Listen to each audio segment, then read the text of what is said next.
Hello, welcome to Breakfast Central. This beautiful Wednesday morning, reaching you live from the Center of Excellence and the City of Aquatic Splendor, Lagos State. Yes, it's Breakfast Central, your wake-up tonic for the day. The best place to start your day right is here, where we bring you all the latest information, news, and insightful analysis on the biggest stories happening in Nigeria and, of course, Africa and the rest of the world. You're welcome. I am Benga Aboroa.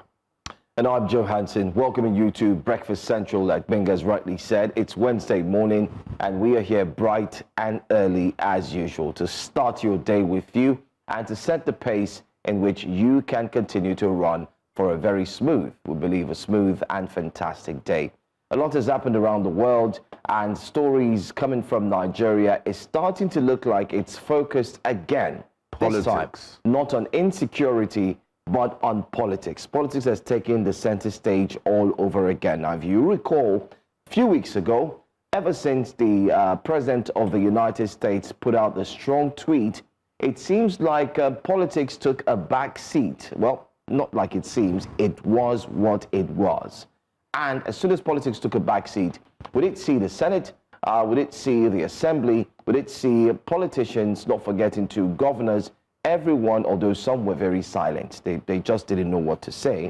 But we saw movements around insecurity. The presidency seemed to have received a little shake-up, and everyone had to stand attention, as it were, to find solutions to what we call the insecurity situation in Nigeria. But after that strike in Sokoto, and of course the one that happened in Kwara State, it seems like there's a little slowing down, even though the Nigerian military is stating that they're using nothing more than technology to attack the insurgency. And we've seen pictures to show that they're indeed making progress. However, do recall that there's also been kidnappings in Kwara State. This morning I read on the Leadership newspaper while I was on my way to work. I just started to read a little, and I read that a journalist was also kidnapped in the north. He's a journalist who works with the Nigerian Television Authority and then moved to AIT. He was kidnapped. Now, in 2004, the journalist was kidnapped, particularly in Kano State or so, if I'm right, if my memory fails me, doesn't fail me rather. Another journalist was also kidnapped in that same locality, that same area. It was said that he was approached by the assailants, he was asked for money, and he said he had none, and decided to say, okay, you don't have money to give us. They decided to take him and whisk him away. The police confirmed the kidnap, and as we speak, the search is on. Now, while all these cases are happening, it seems like the FCT minister has brought us back, trying to help Nigerians forget about insecurity with a spate of political campaigns that are ongoing. And there's nothing more than the media can do than to look at these stories. So, Benga, that's what I see. It's quite pathetic that insecurity has taken a back seat. I wouldn't say insecurity is taking a back seat. And it would be good news for insecurity. I mean, incidents of insecurity not to be, not to hear about them. That means, and the only type of news we should be getting is that the armed forces of the Federal Republic of Nigeria is dealing decisively with criminal elements and non-state actors that are fomenting trouble across the country, and not that people have been kidnapped or people have been killed. We don't want that kind of news. But even though, as we speak, the Nigerian Air Force carrying out interdictions, the Nigerian Army carrying out mop-up operations against these insurgents, we still have pockets of insecurity here and there, and our prayer and hope is that they deal decisively with it. But it's also important to note that 2026 is a penultimate year to a general election, so it's natural. As soon as the clock turned 12 on January 1st, 2026, the politicking began. And you rightly mentioned the FCT minister he termed it the thank you tour of local government in Rivers State, while residents of the FCT are complaining about the non-removal of refuse. It's become an eyesore, and the lack of infrastructure, basic infrastructure like street lights in many parts of the FCT. And they're appealing to the FCT minister to please come to the rescue and do something about it. There's a famous road in Abuja, Ebiti Ikiwe Road, a major road. You need to see the refuse dump in the city center. We're not even talking about outskirts of the Federal Capital Territory. So it would be nice for the FCT minister to look into that. But let's get into our first wake-up conversation of the day, as it has to do with politics. I mean, ADC seems to be the party to look out for. It's positioning itself as the major opposition party following the slow-motion death of the People's Democratic Party. Former Vice President Atiku Abubakar, who used to be a member of the PDP, has made it clear that the African Democratic Congress, ADC, will not be adopting any backroom deals ahead of the 2027 presidential race, insisting that no aspirant will be asked to step down for another. In a statement released through a post shared on X by his media aide, Paul Ibe, Alhaji Atiku Abubakar explained that every aspirant will be free to test their popularity at the party's primary, saying internal democracy must be seen and not just preached. The former vice president stressed that the party wants a transparent process where the best candidate emerges through fair competition, not imposition or consensus arranged behind closed doors. So you can see the list of the political gladiators, the 2027 earthquake, it's termed, of the ADC. Who will win the primary? Who will get the ticket? Alhaji Atiku Abubakar, Peter Obi, Nasir El-Rufai, or Rotimi Amechi? He said it should be an open and democratic process. Yes. I mean, that's the press release there by Paul Ibe, who happens to be the spokesperson for Alhaji Atiku Abubakar. Now, he says Nigeria's democracy on the siege, opposition faces existential threat. I want to say for nearly 3 years, Nigerians have endured one of the harshest periods in recent history, an era defined by punishing economic policies and shrinking democratic space under President Bola Ahmed Tinubu. Just to quickly read through, he said, thankfully, I'm going to the last paragraph, patriotic leaders saw this danger early and they actually decided to do something about it. He said, and chose resistance over silence by rallying around the African Democratic Congress as the nucleus of a credible nationwide alternative. Moving on to the next page, quickly, he also said, let it be stated plainly, the ADC, I'm on the second paragraph, is on a national rescue mission. Former Vice President Atiku Abubakar, alongside other committed patriots, is central to this effort. Any call, overt or covert, for Atiku to step aside is a gift to authoritarian ambition and a betrayal of the Nigerian people. The ADC has consistently affirmed its commitment to an open, transparent, and competitive process for selecting its flag bearer. APC proxies and external meddlers have no standing to intimidate, blackmail, or sabotage this democratic resolve. Bottom line, I don't need to read all of this, but let's just come back and highlight what he's saying. Do you think there's something, because journalists are always looking for the spirit or the motive behind it, or is just an innocent statement? I think, is it that people are trying to make backdoor deals and moves without or find a consensus candidate? Binga, one thing I know about this, I'm not a politician, but of course, in my early years as a journalist, there were times where I was asked to leave a particular desk and go and join the political desk at the news team and also quickly cover, especially during the elections. One thing I know that happens is there are quiet talks at the back. Quiet talks with an exchange of, loyalty. Okay, you know what? Why don't you do this for me and I will do this for you? That always happens.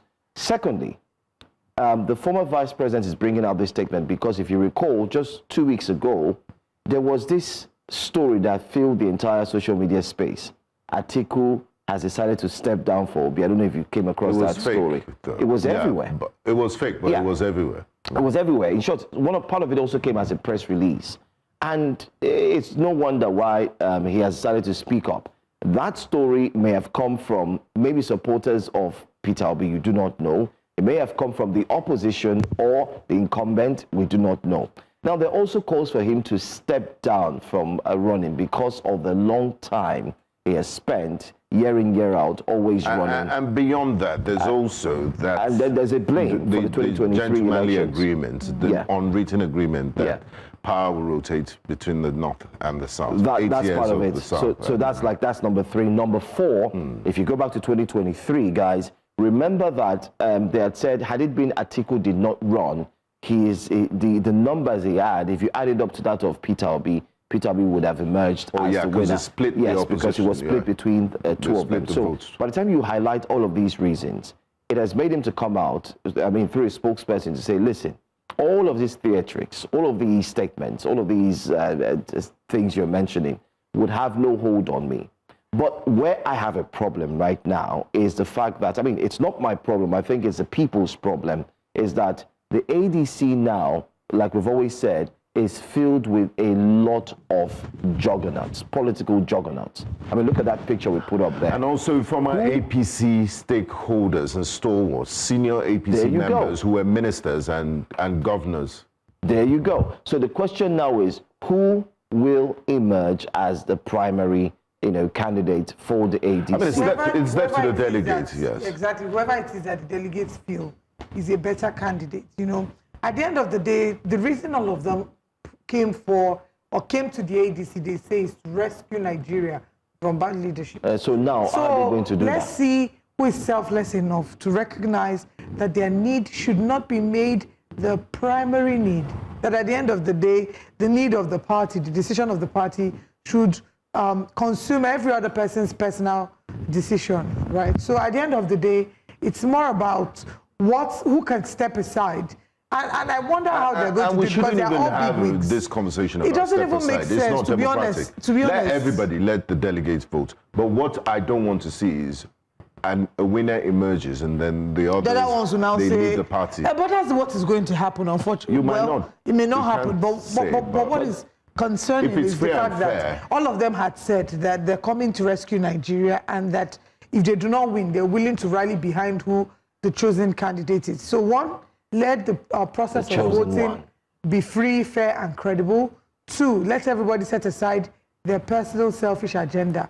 But can Nigerian politicians and selfish agenda not be found in the same sentence? And do you think we're going to have any more gladiators join the fold? Oh, yes. Anything can still happen. Yes, some have actually joined. You have members of the Labour Party. That would challenge the Amechis, No, big names, not just randoms. Big names. Yes, Benga, yes, Olive. And I'm going to say so because there are rumors that you have some persons that will be joining them very soon.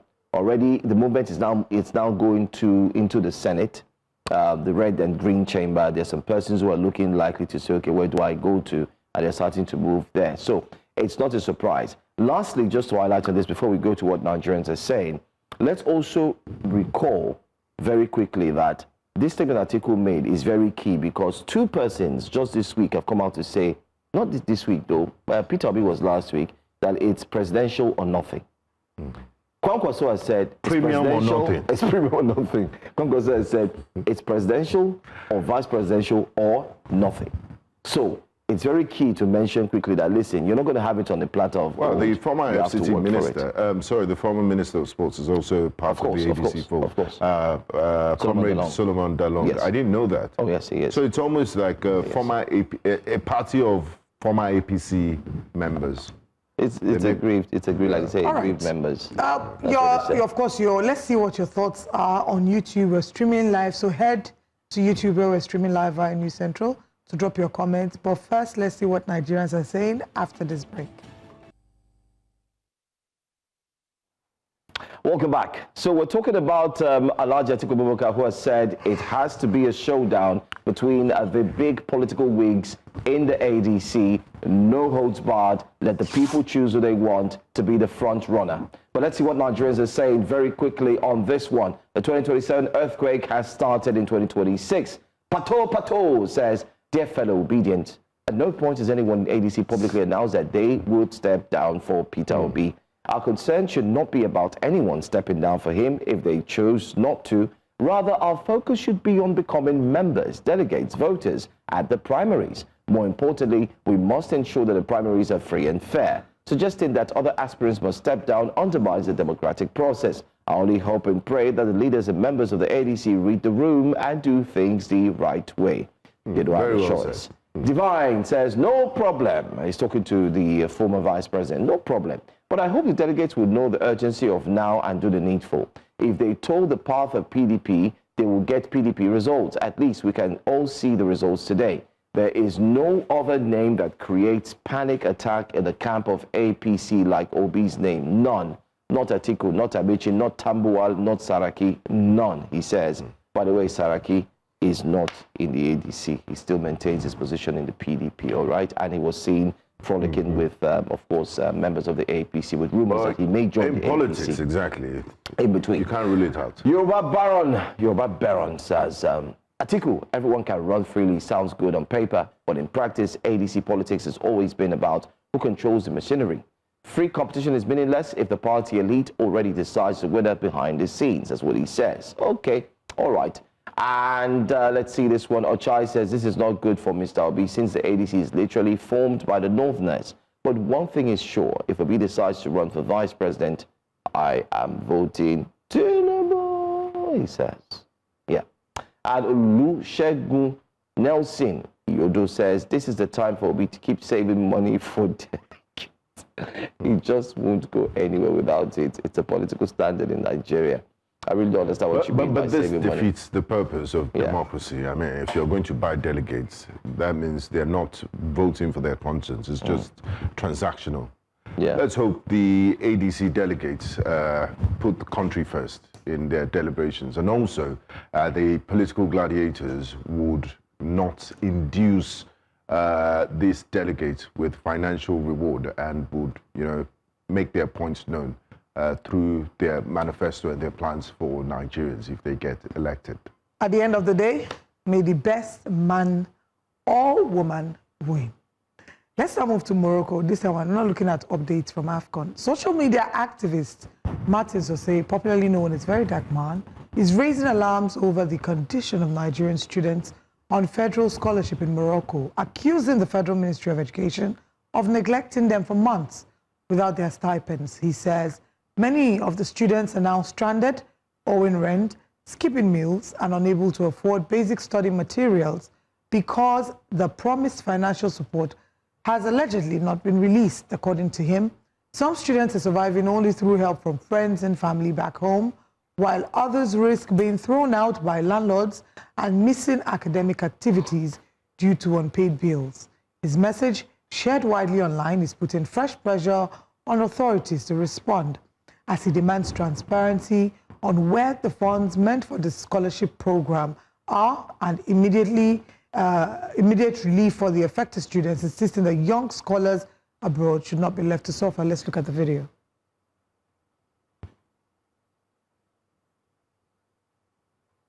Tinubu, your regime and your cabinet does not need to be in that country anymore, because everything about your government is lying, fraudulent. They take advantage of the people, manipulate just to make money. Now, these people behind me, I met them in Morocco. That same hotel where I went and I saw Tinubu's picture. I don't know how you leave Nigeria, I can't do campaign for Morocco. That's the same place I met these people. And they came to beg me. And I asked him what happened. This guy was given scholarship by the Nigerian government to come and study medicine. What year? Yeah, what year now? He's in his final year. He was given scholarship to come and study medicine so that he will become a doctor, go back to Nigeria and work in our healthcare. But sadly, after they gave him the scholarship, they abandoned him here in Morocco. Alongside everybody that is here, they've been abandoned in Morocco. Now, the sad part is that as they abandoned them, they are not even allowed to work because of the agreement, right? Yes. They had an agreement with the Moroccan government while they were giving them scholarship that they are not allowed to work. So these people are pretty much stranded. You, how long have you been here? I've been here for 5 years. This guy been here for 5 years. You, how many? 2 years. 2 years. You? 3 years. You? 4 years. You? 2 years. Now, this guy, how did you come to Morocco? Did you come like this? I came with my both legs walking. What happened to your legs? Because I did not have means of survival, I just had to find something doing. On my way coming back, I had an accident which led to me breaking my thigh bone, and I could not pay for any of my medical bills. Even till now, I've not paid due to the issue of we not having money to survive in this country. So, as you heard him, he's not even allowed to work. But because of the predicament that the Nigerian government put him through, he had to sneak to start working. And while he was coming back from work, he had an accident that led to him breaking his leg. And he also told me something about another student that died. What happened to him? This is a student that was suffering. All right. Well, let's see what Nigerians are saying. I want to believe. Well, quite an insensitive first Baby tweet. Yo. Says, did they force them to go? They should start coming back if they are not okay with the treatment. When Pastor Adeboye said that there will be reversal of Japa, it simply means everyone who has traveled out will come back, whether in a good state or in a bad state. They should start coming back, I beg. This is the most very insensitive tweet. I don't know if the person meant to be sarcastic, but it wasn't sarcastic in any way. And it wasn't funny. And it wasn't funny. It is better not to comment at all than to comment nonsense. Okay, this is the person responding to that earlier tweet. This is not a jackpot case. These students are on the federal government scholarships. They must have excelled academically to have been awarded the scholarship. The government really needs to do better. This is a shame on Nigeria. And in response, this one says, they didn't excel anything. Most of them were handpicked by connection. My friend joined the same program by APC government that took them to China, and they were abandoned for 5 years. He's back now. He didn't qualify for any scholarship, but shortlisted by his uncle. This is still continuing the thread from the first tweet. Which level of government gave this scholarship? Because it's usually state governments that award stuff of this nature. Are the courses also that specialized? I find dramas like this disheartening. Adebami Sokwe Afolabi says. But it's a good question, because we need to know which agency of government or which level exactly, of government. that was the first thing I thought when I saw that video. Name and say he's responsible for this. This is really unfortunate for Nigerians. I didn't even know our government was sending students to countries like Morocco for studies. Why not Morocco? We're in such a tough situation where everything has become extremely difficult in this country. If the government can't fulfill its promise to sponsor our children's education abroad, then we're truly in trouble. This situation is heartbreaking. All in one messenger, Abi, one message says. I mean, if you look at the present economic realities and the government feels they don't have the funding to, to sponsor scholarships, they should wait for the last batch of students on any sort of federal government scholarship to finish and then end it rather than send students abroad and leave them stranded. It doesn't leave a good taste in the mouth. And also, what happened to the Nigerian Diaspora Commission? Why is a very dark man the one championing this course? It would be nice to also hear from the Nigerian High Commission in Rabat and have specific details about which scholarships, because some of them might be on state scholarships, and know who exactly is responsible for their well-being. Well, it's a really sad thing, because this is not the first time we've heard of Nigerian students that have been left stranded abroad in different countries. It's not just Morocco, it's been Cyprus before, just different parts of the world where they're going to study to get better education, but unfortunately, it ends in tears. We hope that we can find proper information as to who sponsored that scholarship and hold them to account. But now let's share with you what the headlines are on Breakfast Central. Welcome back. The United States is facing serious backlash after an operation that led to the abduction of Venezuelan President Nicolás Maduro. Members of the United Nations Security Council, including some countries that usually stand with Washington, have openly criticized the move. The United Nations says the operation crosses a dangerous line and clearly violates a basic rule of international law. But despite the outrage, US President Donald Trump isn't backing down. He's described the operation as brilliant and has even hinted that more military action against Venezuela could follow. What's also catching attention is the silence from few African leaders. Nigeria's President Bola Ahmed Tinubu has not said anything publicly, even as the controversy continues to grow. That silence has raised eyebrows. Some analysts believe Tinubu may be trying not to rock the boat with Trump, especially at a time when Nigeria is already under scrutiny over U.S. claims of Christian persecution in the country. So before we break down the latest twists in the situation, here's a quick look at how the US-Venezuela face-off has gone down. Here's what you should know. President Nicolás Maduro and his wife were captured by United States forces and flown to New York to face U.S. drug-related charges on January 3rd, 2026, and after the U.S. launched a large scale military operation in Venezuela. Relations between Washington and Caracas have been hostile for years over oil, ideology, and alleged drug trafficking. The United States government had repeatedly sanctioned Maduro's leadership, accused it of corruption and narco-terrorism, and targeted Venezuelan vessels before raid. Tensions peaked as Trump claims Maduro's rule was illegitimate and harmful to U.S. interests. After Maduro's removal, Vice President Delcy Rodriguez was declared interim president by Venezuela's Supreme Court and backed by parts of the military. Though her legitimacy is contested and she initially rejected U.S. control, Rodriguez has since expressed willingness to cooperate with the U.S. under diplomatic terms. Now, that's what we do want you to know. Meanwhile, Maduro's pleaded not guilty in court, by the way, and his case has also been adjourned. But joining us now to discuss the implications of these events is global affairs analyst Collins Nweke joins us this morning. Thank you for being here this morning. Very good morning to you. All right. The U.S. says Maduro has no immunity covering him under any international law because he's an illegitimate president of Venezuela, following accusations of rigged elections. But the UN disagrees. Others also say Trump's move interferes with Venezuela's sovereignty. As a global affairs analyst, you've looked at this from the global aspect. What does this mean?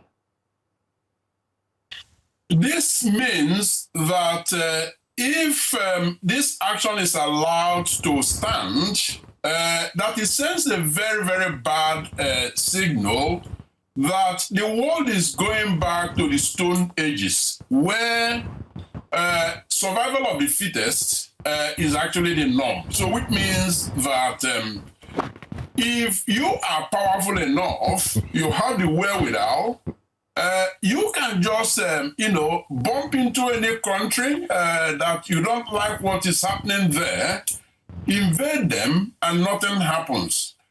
Respect for international law must be universal. Whether the crisis is in Caracas, Tripoli, or any other country, even, the same rules of sovereignty and law should apply. Selective application of, force undermines unilateral, institutions. And I am happy to hear Jeffrey Sachs actually speak. He briefed the United Nations yesterday, and equally glad to, see that the United Nations has actually taken a very, very unequivocal position as far as this is concerned. So that is a counter signal that the world should not allow this violation of international law to hold. So the question now is, if from what you're saying, the U.S. has violated international laws, I mean, the UN, the United Nations has provided, the Charter provides that for any country to be able to attack any other sovereign nation, that it has to be one self-defense or there has to be a resolution by the United Nations Security Council. Neither of these terms were met. So if judging by this, the US has flouted the UN Charter. Yesterday we had a guest who says the US is not subject to the UN Charter. So who checks the US? Well, the US was supposed to be checked by international law. But as we have seen under the current president, he just doesn't care. Like I said, he just carries on doing as he pleases. The first step to be taken based on, implementation of international law is for the United Nations to converge like they did yesterday, receive briefings, and then, make a pronouncement. That is the first step. And under normal circumstances, of course, this situation with Donald Trump is far from normal, but under normal circumstances, the President of the United States is supposed to take the UN declaration into consideration and begin to do what? To rescind. In terms of not taking any further actions, in violation of international law. But, of course, we can, safely predict that he's simply going to toss that around and, carry on, just as he pleases. And this sets a dangerous precedent, Mr. Collins Nweke. You're speaking to us from the capital of the European Union in Brussels, where the European Parliament sits. And the response from Europe, who are traditional allies of the United States, have been pretty muted and very guarded. Ursula von der Leyen, the EU Commission President, she didn't criticize them, the other countries. Keir Starmer, who happens to be an international lawyer, a lawyer of international law, is saying he's studying the situation. They need to get all the details. Well, we know they went in the dead of the night, kidnapped the sitting head of state and his wife, and extraordinarily renditioned them to the United States. So what does this signal? Because the allies, the Europeans, they are not bold enough to even condemn this. And then Trump is more brazen. You have senior government officials talking about, taking Greenland as if it's some manifest destiny. What sort of signal does this take? And do you think he's going to stop at Venezuela? Does this empower him when his allies can't even tell him the truth? That's exactly the point, Wenga, because, if this is allowed to happen in Caracas, it can also happen in Abuja, Tripoli, or any other capital of the world. And yes, the EU actually, taking, this kind of foot-dragging, approach is something that is visible to us with our mortal eyes. Now, I do not imagine that the EU will continue to, take this kind of, non-allied position. It is untenable because, the European Union has spent the better part of 2 decades building a foreign policy identity around, a simple promise that power should be constrained by law. And that law is international law to which United States and other major nations of the world are signatories to and are obliged to respect that. And, crisis should be resolved through principled multilateralism. And so that means that, as a matter of fact, it shouldn't have been, Donald Trump and United States acting unilaterally.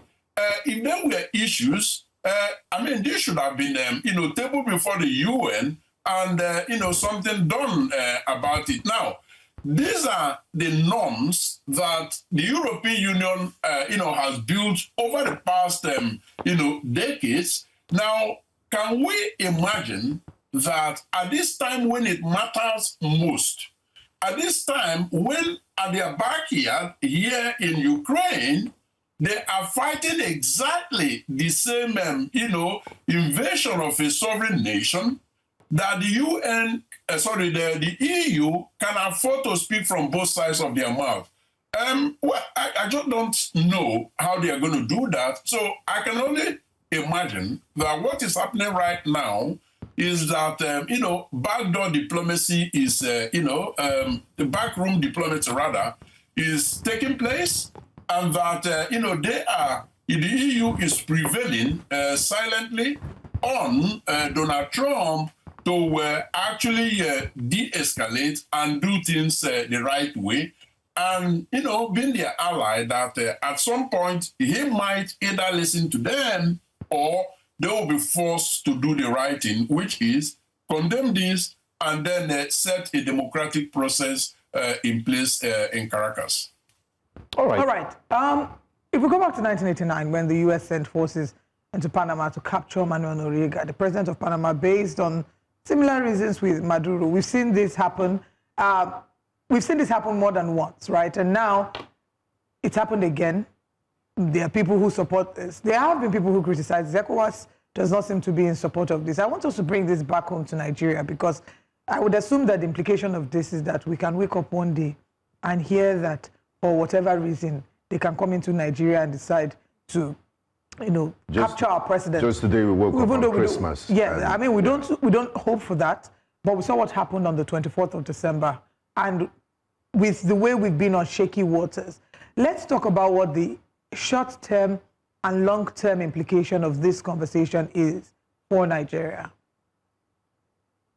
Well, for Nigeria, I mean, I heard your opening reports that talked about the fact that, quite a number of countries, including traditional allies of the United States, have actually spoken out. Nigeria's silence has been deafening. Now, does that mean that Nigeria is actually standing with the United States on this? I doubt it.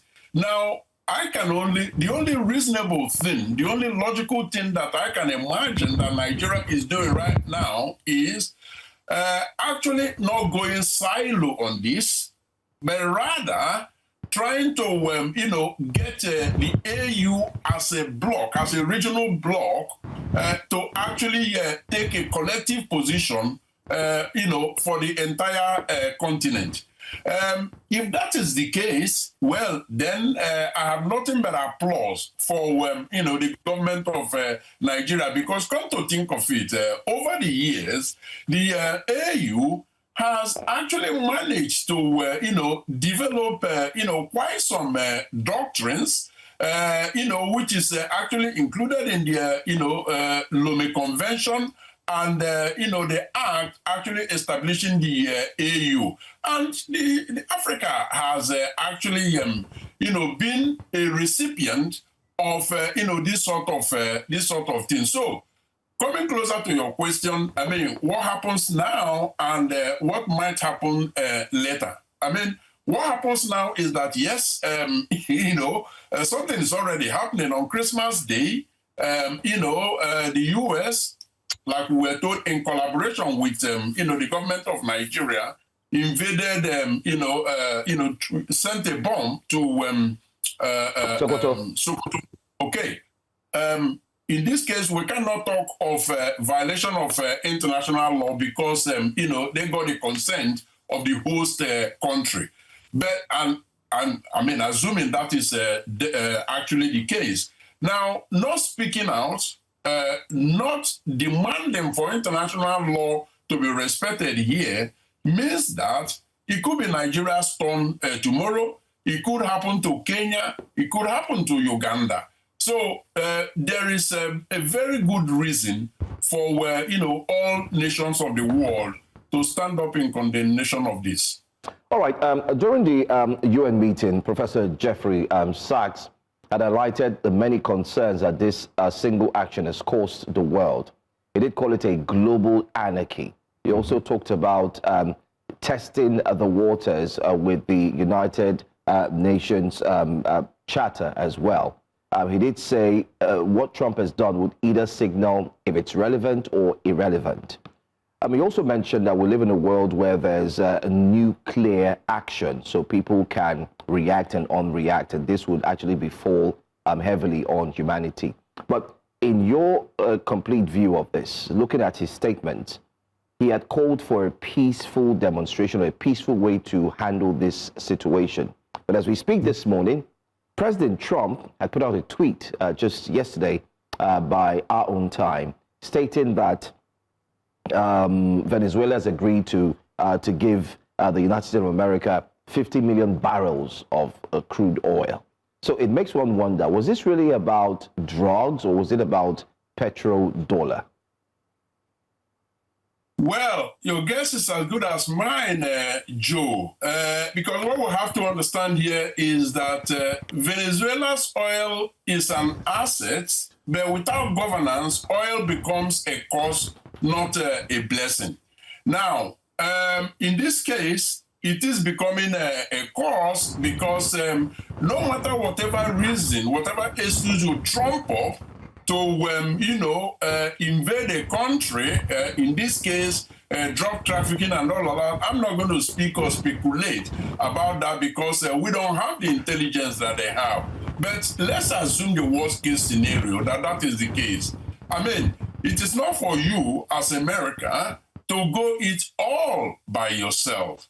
And so talking about, their eyes being on oil, and even talking previously of running, and those are his words, running, Venezuela, only tells us that, the target here is the, oil resources out of Venezuela, and that is completely despicable.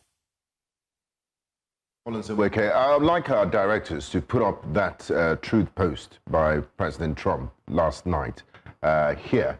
It says, I'm pleased to announce that the interim authorities in Venezuela will be turning over between 30 and 50 million barrels of high-quality sanctioned oil to the United States. The oil will be sold at its market price, and the money will be controlled by me as President of the United States of America. I think we can stop there, and I'll go straight to my question. Mr. Collins Nweke, these are unprecedented charters. I mean, this could happen before the League of Nations was created in 1945, and in the age of colonization, not too many people will bat an eyelid. But this is 2026, where we speak of an international rule-based order, and then you have the President of the United States of America openly and brazenly come up with such a statement. Is this not outright piracy, extortion, and theft?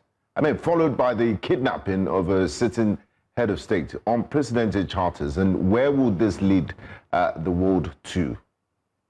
Because it means, might is right.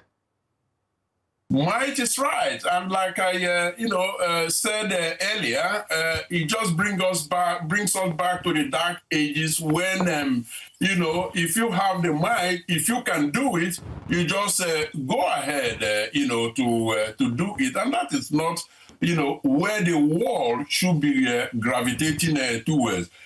Venezuela represents, triple crisis. Okay, we've heard of political legitimacy, economic collapse, and humanitarian distress. Now, it could very well be that all of these have, been long in coming in terms of, America tightening their grip through sanctions on the country, making the economy collapse. I'm talking about 70% over the past decade.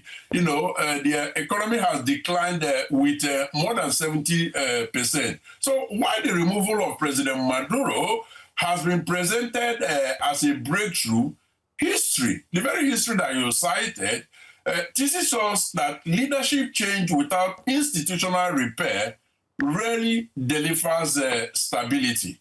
Now, as we speak, demonstrations and all of that are still going on. Repression of, journalists is actually taking place, I try and speak, by the newly sworn in, president.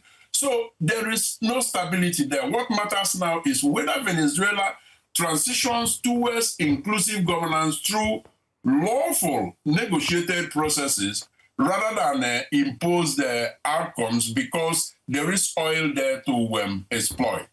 All right. Very insightful conversation we've had with you, Global Affairs Analyst, Mr. Collins Nweke. Thank you so much for joining us. I'm sure we'll have you back because we'll be expecting more developments, especially now that the President of the United States has mentioned about the oil deal, which has been signed and will be managed by him for the benefit of the United States people and that of Venezuela. Thanks for your time. Thank you so much. Thank you for having me. Cheers. All right. Well, let's move away now to another story, very interesting one. Let's tell you that the former member who represented Jos South, Jos East Federal Constituency in the 9th National Assembly, Dachong Bagos, has dumped the People's Democratic Party for the All Progressives Congress in Plateau State. Bagos at his Vuang ward in Vom District, Jos South local government area of Plateau State, says his move is based on the ideologies of the leaders of the APC, which he believes will translate into improved dividends of democracy for citizens. Well, our correspondent Chizoba Nyonwe tells us more. Letter of resignation from the People's Democratic Party. Barely 3 days after Governor Caleb Mutfwang left the PDP for the APC, many other members of the party have also jumped ship, presenting their letters of resignation to their ward leaders to join the APC saying it is for the benefit of the state. This time around, it is the turn of former lawmaker Dachung Bagos. At this level, I tender my resignation. Bagos maintains that President Bola Tinubu is deserving of support, especially in the areas of state policing, local government autonomy, amongst others. When you have leaders that align with your ideology and have given you the sincerity of purpose, then you have no fear than to follow. Our past leaders have not been able to address the issue of state police. This is the first time that His Excellency, the President of Nigeria, Ahmed Bola Tinubu, has started the process of state police through the National Assembly. The special advisor to Governor Mutfwang on political matters during the event where Bagos received his APC membership card says the move will benefit the party. We've moved into the APC in good faith. We've moved into the APC to add value. We've moved into the APC so that Plateau State can fall under the category of states that will contribute a minimum of 1 million votes to President Bola Ahmed Tinubu. With political activities gearing up for the 2027 general elections, one political analyst, Luca Pampe, gives his views on the defections ahead of the upcoming polls. Let it produce a kind of credibility that will deliver on the mandate that the people have bestowed on the person. All these back and forth to quite an average person on the plateau, he will be interested in security, who is bringing security on the table, who is bringing the issue of welfare of the citizens on the table, who is bringing civil service reform on the table, who is also looking at education on the plateau, as it were. Stakeholders present say they are expecting more defections in the coming days, especially by supporters of the governor. In Plateau State, for News Central, Chizoba Aniwe. Bagos has bagged his bag and now is with the APC. Wow. You know, that's wisdom. He's moved his bags from the PDP to the APC. And I'm wondering who's left in the People's Democratic Party. He says that maybe by the end of the year, it will just be FCT Minister Nyesom Wike. Maybe by then he will officially now realize, you know, that he has to move to the APC as well. Abubakar says the reason for moving is not as a result of psychophancy, as a lot of Nigerians seem to believe, but it's because the PDP has failed them. That is also true. Yeah. PDP has failed a lot of It's a house in crisis, and a house divided can't stand on its own. Things fall apart, the center cannot hold. And he also mentioned some of Mr. President's policies, like state policing through the National Assembly, which shows intention. So it's not defecting out of. You can see the celebration as he was saying that, you know, they were waving the brooms in autumn celebration. Congratulations to him. I believe him. And but a wise man once made a statement that these politicians, sometimes they're shocked that we even believe what they say. So I'll leave it at that. But I believe him. You believe him? Yes. I mean, they are shocked. I believe I can fly. So you mean they go to the mirror and say, wow, so they believed me. Say Nigerian politicians cannot believe how fortunate they are because, you know, of how much Nigerians believe them, their believability. Very interesting. Anyway, let's now move to Kano State. The Kano State government says that it has concluded plans to domesticate the National Youth Policy of Nigeria, which is expected to boost youth participation in governance, politics, and commerce. Addressing journalists shortly after a youth conference organized by the Northern Youth Assembly in Kano, the State Commissioner for Information and National Orientation, Ibrahim Waya, says that the state government has concluded plans towards inclusion of youth in governance. So if you see any group, be it a group of drug addicts, be it a group of Boko Haram, Bandi, ISWAP, cult group, any sort of criminal group, don't join that group because of the pecuniary, some of the little money you are getting. Don't be an easy recruit for such groups. Resist any temptation to join any group that is illegal. This is the time we are having the highest allocation of budgetary allocation. We are talking about 1.47 trillion. So there are a lot of things that this government is ready to do that. And again, we are also now, the Ministry of Youth is also working on defining even the National Youth Policy, which is Kano owned. Many of them do not really have confidence that they can do it. Let them understand that they can do it. No matter how highly placed socially, politically somebody is, the president down there, they can do it. Let you believe in yourself that you can also be a president, you can also be a governor, you can also be a minister. There are no any specific segment of the people that the law or the societal law say these are the only people that are going to be this and that. Let's congratulations to our youths. We see provisions for youths and how they want to domesticate that for the benefit of young people. National Youth Policy. Exactly. So we hope to see more feedback from that, and I mean that. I mean that seriously. Anyway, let's bring a recap of the conversations we've had this morning, and then we'll share with you what's coming up next. So far on Breakfast Central, Nigeria keeps silent as US-Venezuela attack sparks global outcry. Even the AU and ECOWAS have said something. Former lawmaker the Chung Bagos dumps PDP and packs his bag to the APC. The Kano state government is set to domesticate national youth policy. Now, moving away from what we've discussed, let's then share with you what's coming up next. Coming up next this morning on Breakfast Central, we will be discussing the state of the nation with Professor Pat Utomi. Obedience reject VP role for Peter Obi. And the federal government has inaugurated a digital literacy committee. Stay with us. Breakfast Central continues shortly. The federal government has inaugurated a joint implementation committee to actually drive national digital literacy and oversee the rollout of a private sector-led skills initiative targeting 1 million Nigerians. The inauguration, which took place in Abuja, brought together government stakeholders, private sector partners, and marks a strong public-private partnership expected to complement government efforts in digital inclusion and human capital development. Officials say the initiative aligns with Nigeria's digital economy policy and federal government's broader digital transformation agenda, with a focus on equipping Nigerians with relevant functional digital skills for today's economy. This inauguration represents a significant milestone in the federal government's deliberate and strategic commitment to deepening national digital literacy, strengthening human capacity development, and promoting inclusive digital transformation in line with national development priorities.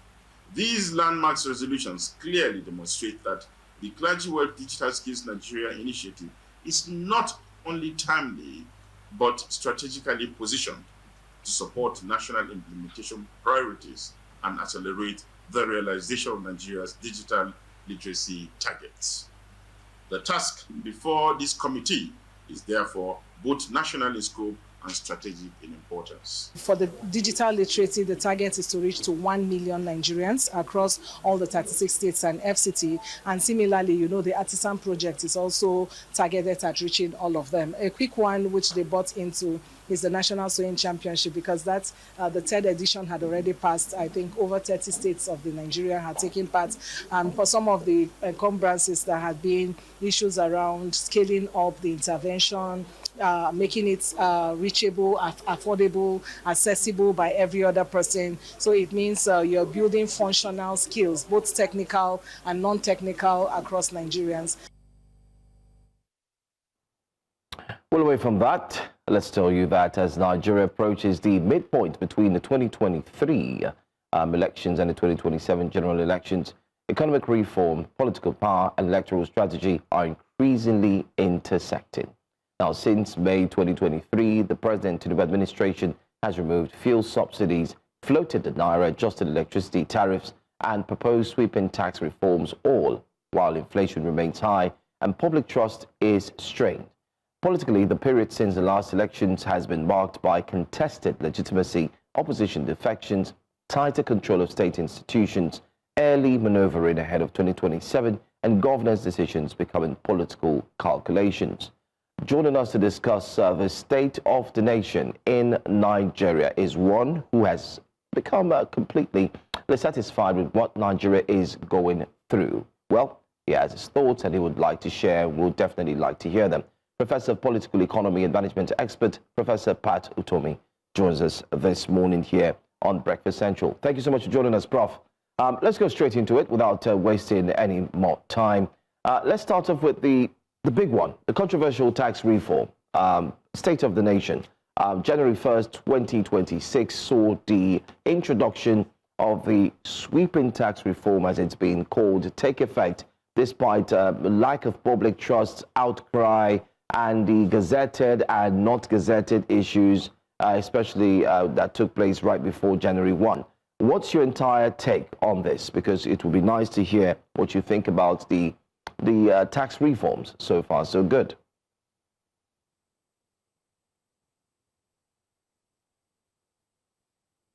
Are you there, Professor Utomi? Oh, wow. I didn't realize you were talking to me. Yes. I said, what's your take on the January 1 tax reforms? Yeah, go on, please. Oh, okay. Well, there's a lot of action, a lot of motion in Nigeria. I'm not so sure what the real outcomes are. And part of the reason is that we are not having serious, rational public conversation in Nigeria. And I hate to sound this way. Nigerian media has become theater. Everybody's looking for what are they quarreling about, who has taken this person's side. We're forgetting that central to all of this is that the lives of so many millions of people are really at stake. And policymakers are playing the media any which way they like. The media is not savvy enough to understand what is going on and all of that. So in some ways, it is frustrating. You talk about tax reforms. Tax reforms have taken on the mode of theater, like I said. Why is this so? What does tax reform really amount to? The base of that conversation is that they say Nigeria does not tax enough. So what is taxation about? And what is enough? They give you statistics that are used around the world for tax to GDP ratio. That's fine. These are helpful statistics in some manner of speaking. But what exactly do this mean for people who pay taxes and the benefits of paying taxes? Look, the way we know taxation in the world today got significant impetus for what was called the Boston Tea Party. The Boston Tea Party essentially was a revolt based on no taxation without representation. Why is representation important? Representation is important because if you take what is mine in order to do something for the collective, the common good, I need to make sure that you use it in the interest of the common good from which I benefit. But how much do Nigerians know of how public officials spend their monies? Very little. Government in Nigeria is opaque. Government officials are profligate in the use of public resources. I've given examples again and again. I used to give East Asia examples, but because people say, this man is esoteric East Asia business, so I began to give African examples. Go to Cairo and look at how public officials look at the kind of cars public officials drive in Egypt. Look at the results coming from the work of the government of Egypt. They don't have power failure. Egypt has twice as much power available as it needs at every point in time. That's government strategy. And they ensure that it happens. But the government officials don't go out in 20-car motorcades. You know, they go out in one Toyota Corolla or something like that. In Nigeria, they go out in all kinds of fancy cars that cost a fortune. And you say people don't pay enough taxes. There's something fundamentally wrong in the thinking about taxes and governance. The more important part of it is accountability, holding government account. But we just say, GDP tax to GDP ratio, the Washington consensus nonsense, which people like us defended 30 years ago. Not because they were illogical, but because they were out of context with our own reality. So we're back to it again.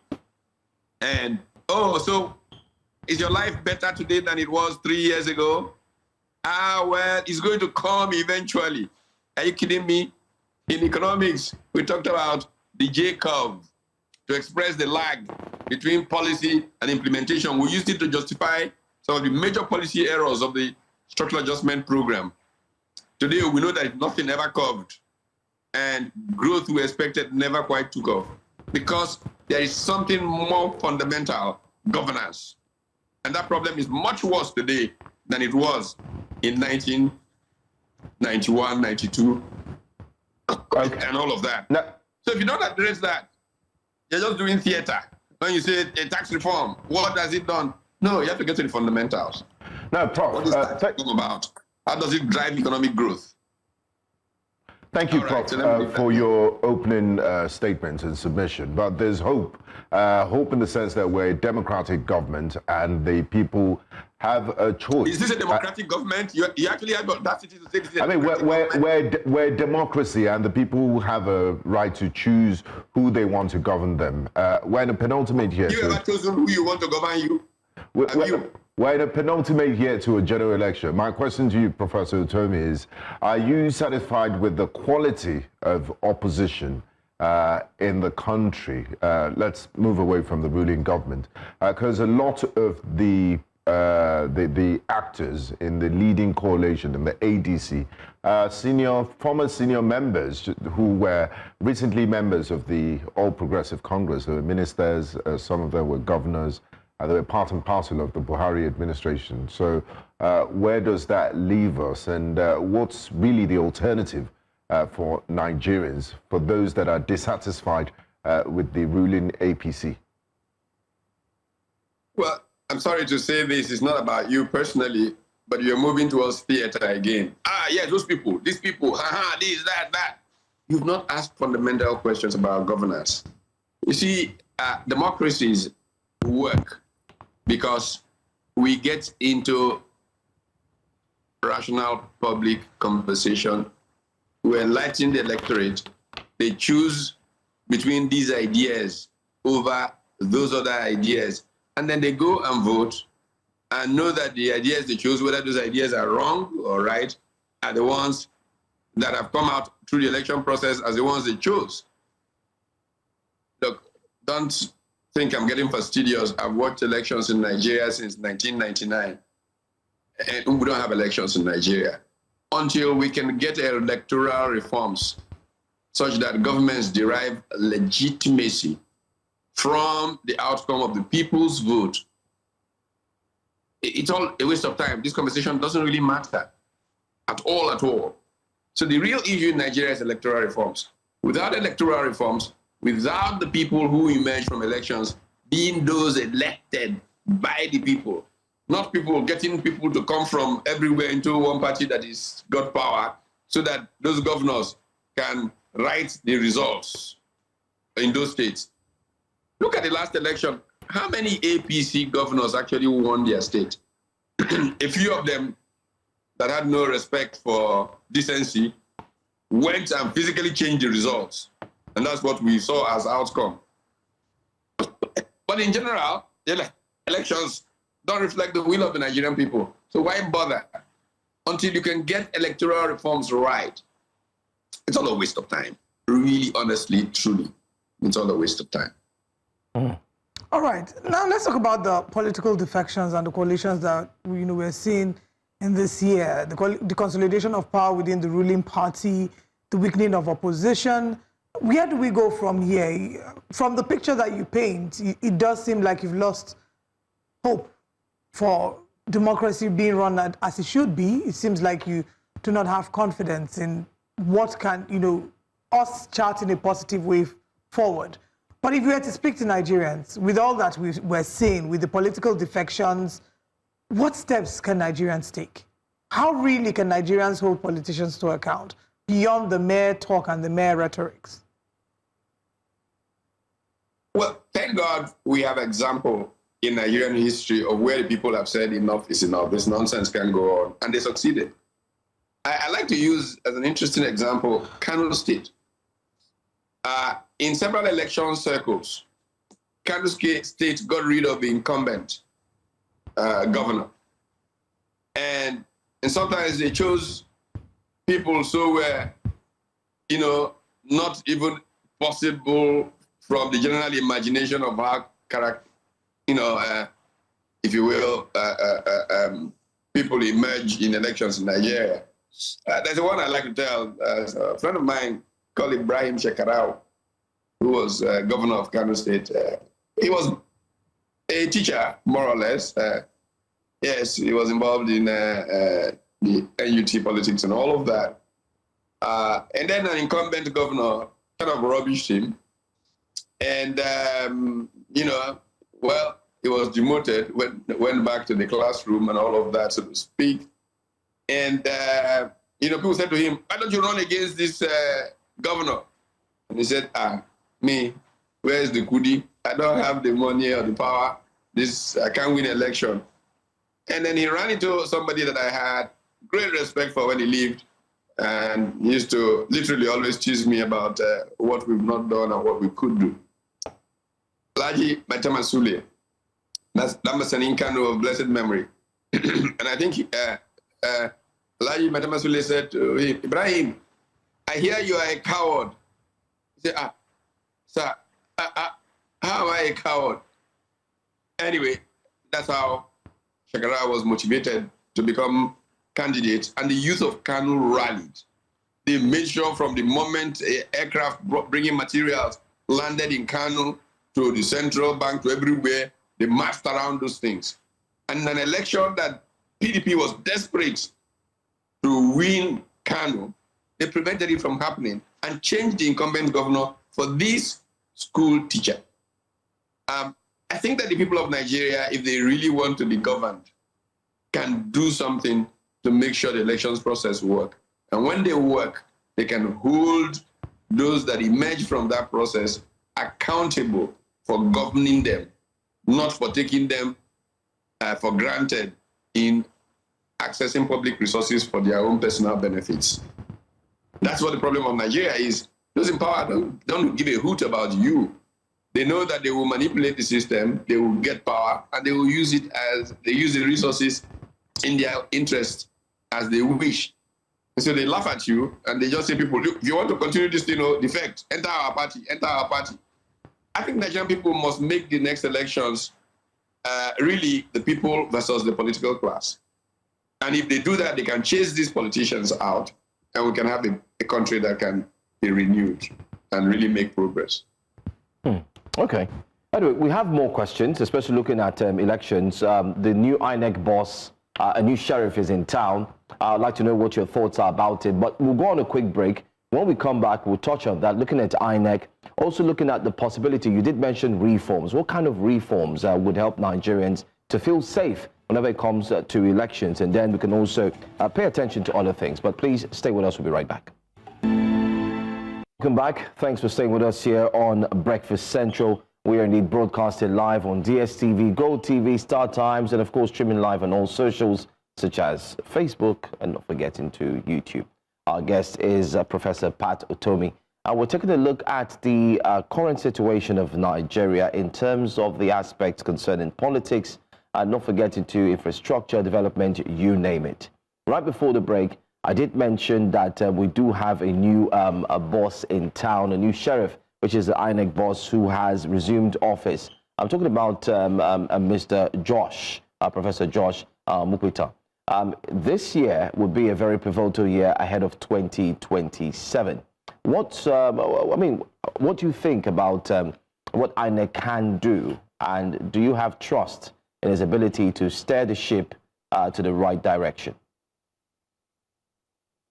Well, I don't have any antecedents that give me a reason to trust or distrust. Every leadership ends its trust. The conduct of INEC from right now will begin to indicate whether or not they desire or deserve to be trusted. There are a number of things that must happen, really. We must ensure that people can vote. It doesn't matter who they want to vote for. We cannot get people bullying people who have come out to vote and call that elections. Elections, the atmosphere, the environment must be completely free and allow people to exercise their rights in complete freedom, protected. That's one. Two, what they vote must be automatically, technology has existed for a long time, transmitted and collated. We all watch South African elections from Nigeria. We can see the big board. We can see the votes going up. Why is it impossible to do in Nigeria? Because Nigerian politicians deliberately have contempt for the Nigerian people. They don't want your votes to count. So they put some funny thing that makes it possible for your vote to be discounted by people who are not decent, who are giving authority in INEC. People are talking about Nicolás Maduro and being taken up. No, the next set of people who should be picked up from Nigeria are INEC officials and tried in Washington or The Hague. When that happens a few times, we will straighten this country out. Let me make a very important point about extra-national institutions.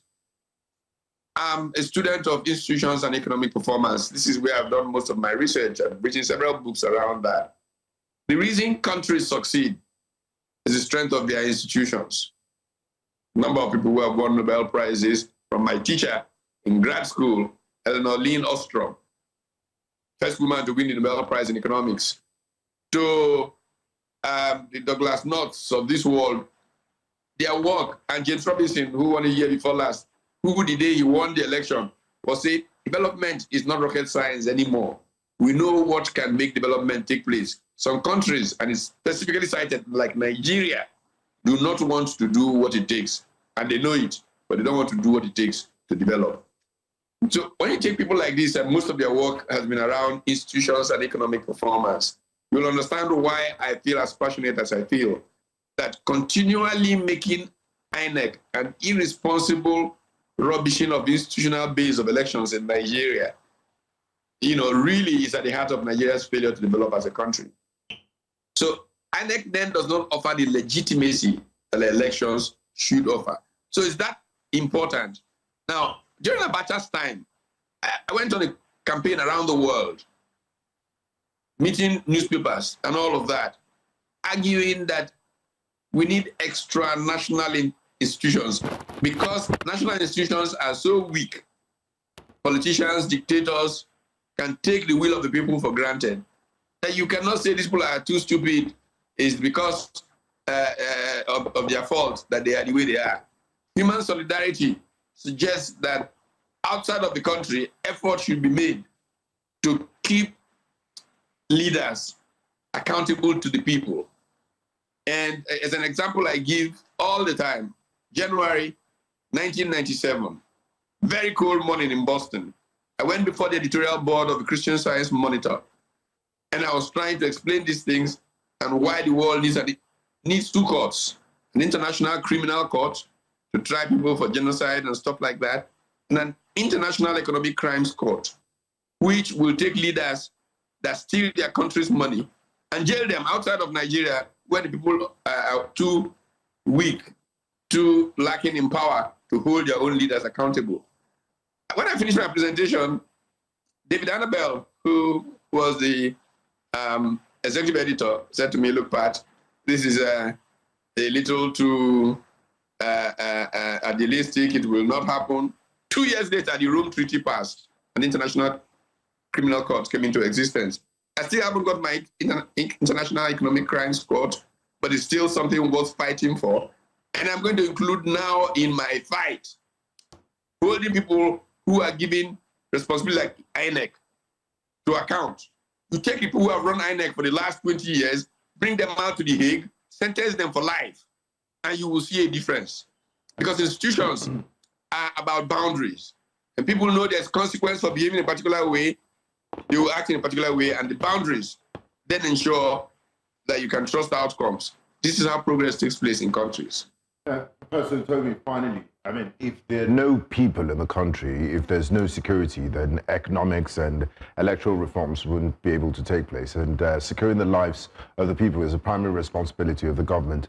On Christmas Day, we witnessed something quite unprecedented. In the history of Nigeria, the United States conducted military operations against ISIL targets in Sokoto, and the presidency framed it as a partnership with the United States. Have we started outsourcing our security, and what sort of partnership would you recommend we have with the United States in dealing with violent extremist groups in Nigeria? Look, if I stay consistent with an argument that I have held for more than 30 years, and why I went to Boston and all those places I went to in the 90s to explain my position, human solidarity expects something of international community. You have to understand the base of all of this. This started when in 1618, the German princes masquerading as Holy Roman emperors, were bullying Europe. And they sent their emissaries to Prague. And the people of Prague threw them out of the window. That is called in history the defenestration of Prague, 1618.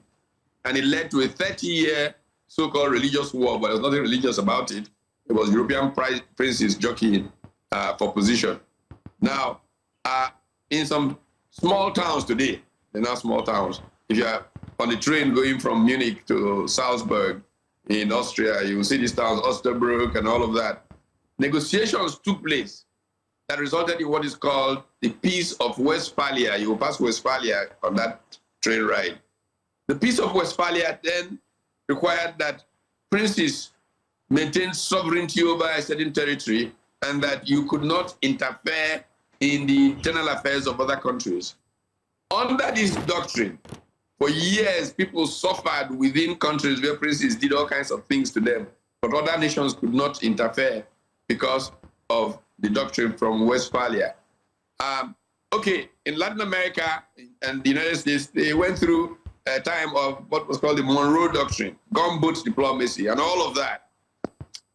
But generally, the Peace of Westphalia required that people, respect people's borders and not bother them. Then comes World War II, and out of German stupidity, 6 million people were killed for nothing. And the world began to rethink those. And the United Nations International Declaration on Fundamental Human Rights came, and self-determination replaced what we came out of Westphalia with, and so on and so forth. Now, what has happened is that people like us thought that under a multilateral order, global supranational institutions can exist that enforce this. We did not anticipate the return of a Monroe Doctrine. So we are in a dilemma situation right now in the world. But what happened on Christmas Day was certainly an important part of human solidarity. That a government cannot be in Nigeria totally irresponsible, watching these people getting killed every day, and wishing it away as politics. This happened every day. They will issue some funny statement. When a foreign power sends a few tomahawks, you realize that the thing is not a joking matter anymore. So, whereas it is not the way we envisaged the end of the Peace of Westphalia in international order, but it was very important in setting a new scene. We're the transiting world, and how we create an international order out of this transition is very important, and conversations like we're having will lead us somewhere. But was it a very important thing that the US President Donald Trump did in sending those tomahawks? Absolutely. And I think that we now ought to begin to take ourselves as those who want to be leaders in our country much more seriously. The conversations with you, Prof. Time is well spent with you, and we thank you so much for buying our time to talk to us. Thank you for your time, and we look forward to talk again. Thanks for joining us. Thank you. It's a pleasure. We'll go on a quick break. When we come back, we'll have another conversation. And we'll be taking a look at the recent declaration or statements made by the ADC members. Stay with us. Welcome back to Breakfast Central. ADC is the party everyone's watching as Nigeria gears up for the 2027 elections. With Peter Obi and Alhaji Atiku Abubakar in the mix, the race for the party's presidential ticket is heating up. Obi supporters have made it clear that he will not serve as a running mate to anyone and is focused solely on the top job, rejecting speculation about transactional arrangements within the party. Meanwhile, Atiku has insisted that no aspirant should step aside, emphasizing that ADC's selection process must remain open and competitive for all qualified contenders. So, what's it gonna be? We're now joined this morning by an ADC stakeholder here in Lagos, Oluwaseyi Akinde. Thank you for joining us. Thank you for having me. Thank you for joining me. How does it feel to be like in the party that feels like it's the, it's the latest reigning thing? It feels that there's been destabilization in the People's Democratic Party. Everyone seems to be moving to the APC or the ADC. What are there concerns that, in the coming weeks, as we're counting down to elections, that the same thing that befalls most political parties in Nigeria will befall the ADC? Well, certainly not. To go to your first questions about how does it feel? It feels like finally Nigeria is finding the audacity of hope that is needed to actually rescue this country. At some point, it felt like we're going to have just a one-party system. The APC will just be the only party coercing everybody. But today, we're seeing the audacity of hope that this country can actually be rescued. You are seeing Nigerians from all quarters rising up, joining the ADC, and putting force together to make sure that this country do not continue to be hijacked by just a group of people or just one political party. So, as you've seen, the ADC happens to be the only opposition party in Nigeria that has no issue with INEC, that has been able to sort its leadership crisis. Yet. And currently, we are at that stage where we're building structures within the state, within the local government, and you can see viable candidates coming together. And that's currently where we are right now. And when we get to that bridge, we would cross it. The party would have its primaries. Mr. Akinde, you spoke of the audacity of hope to rescue the nation. That's ADC's mission. But if you take a roll call of the ADC, quite a number of your members were senior members of the All Progressive Congress just a few years ago. So ordinary Nigerians would be wondering, why should I trust you guys? And the only reason why they want power is just an alternative to the APC, anything but the APC. But you have quite a number of your members being members that were recently in the All Progressive Congress, and not just members, very senior members of the APC. So does this call for concern? Well, what it calls for is they are Nigerians.